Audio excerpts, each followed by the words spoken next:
পা খুব ভারী, ঘুম ঘুম লাগছে, সবসময় মনে হয় ল্যাদ খায়। একদম ভালো লাগছে না জানো বন্ধুরা, একদম ভালো লাগছে না, পুরো গা হাত পা ব্যথা। কি যে হয়েছে আমি কিছুই বুঝতে পারছি না। কার? আমার? উহুম, ম্যান্ডি রানীর। রাত্রেবেলা মদ খেয়ে ঘুমিয়ে থাকবে তো গা হাত পা ব্যথা হবে না?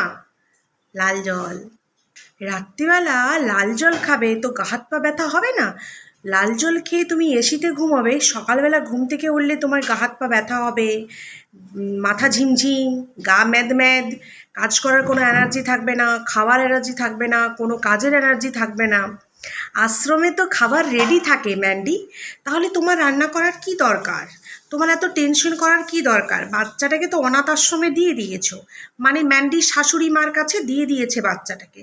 তো বাচ্চা খাবে, স্কুলে যাবে, টিউশন পড়বে, সব দায়িত্ব অনাথ আশ্রমের যে দিদিমণি, মানে ম্যান্ডির শাশুড়ি মা, তিনি তো নিয়ে নিয়েছেন। তাহলে তো আর কোনো দরকারই নেই। দাঁড়াও ঘরের লাইটটা জ্বালাই। তাহলে তো আর কোনো দরকারই নেই, তাই না?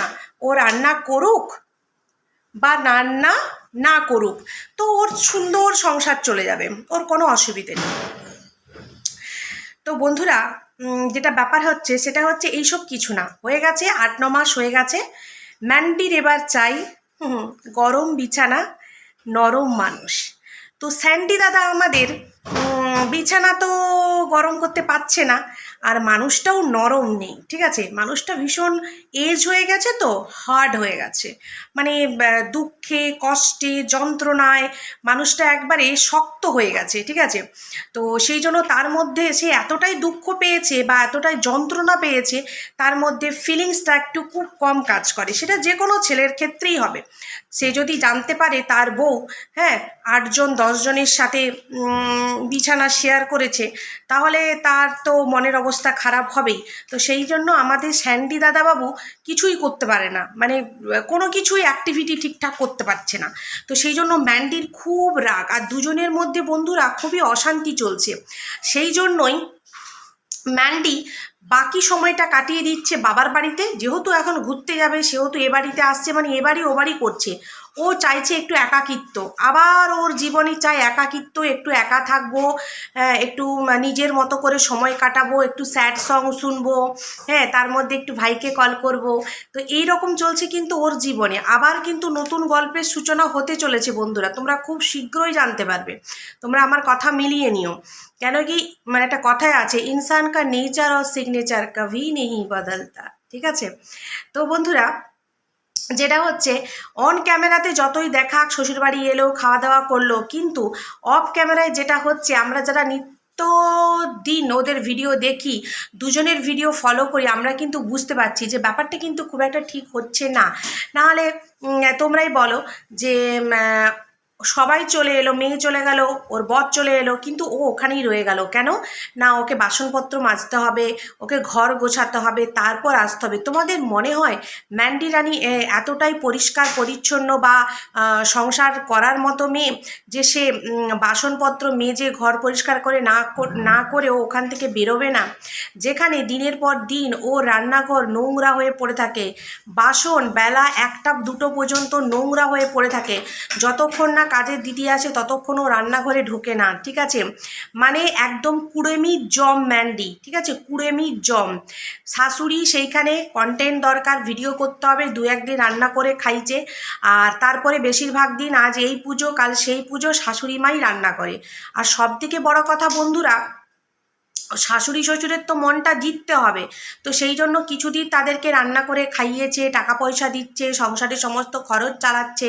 তো সেই জন্য ওইটুকু ওকে তো করতেই হবে মন জিতার জন্য, বলো?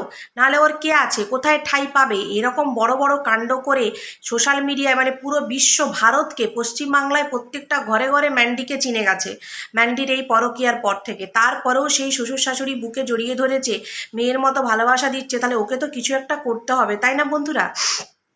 ছেলেটা যদি অকর্মণ্যের ঢেকি না হতো তাহলে নিশ্চয়ই আজকে এই দিনটা ওদেরকেও দেখতে হতো না, ওরাও স্ট্যান্ড নিতে পারতো বাবা মা হিসেবে।